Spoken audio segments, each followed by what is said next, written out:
સરકારના લાખો કરોડો રૂપિયાની ગ્રાન્ટમાંથી અદ્યતન ટેકનોલોજીવાળું આજ એક સિમ્બોલ છે ને એ એસએસજી હોસ્પિટલને લાગ્યું છે. હવે આ જ એસએસજી હોસ્પિટલ એટલે મધ્ય ગુજરાતની મોટામાં મોટી હોસ્પિટલ કહેવાય છે. આ જ મધ્ય ગુજરાતની મોટામાં મોટી હોસ્પિટલમાં ફેસિલિટીના નામે ઝીરો મીંડું.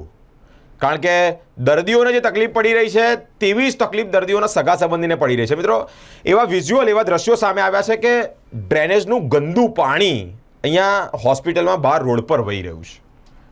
મળમૂત્રવાળું ગંદુ પાણી વહેતું હોય તો દર્દીઓ અહીંયા સારવાર કરવા આવી રહ્યા છે કે પછી બીમાર થવા આવી રહ્યા છે.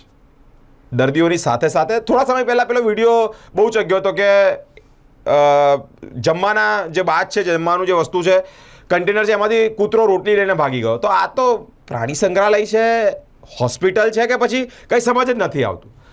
ચોખ્ખાઈ થવી જોઈએ તેવી માંગ છે, કારણ કે દર્દીઓના જે સગા સંબંધીઓ છે તે પણ હેરાન પરેશાન થઈ રહ્યા છે. મળમૂત્રવાળું જે પાણી, ડ્રેનેજનું ગંદુ પાણી વહી રહ્યું છે તેને લઈને લોકોને રોગચાળો ફેલાવાની પણ ભીતિ છે અને ત્યાં થોડેક જ નજીકે કેન્ટીન પણ છે. તો મોટો પ્રશ્નાર્થ થાય છે, સફાઈની સાથે સાથે અધિકારીઓ શું ધ્યાન આપી રહ્યા છે?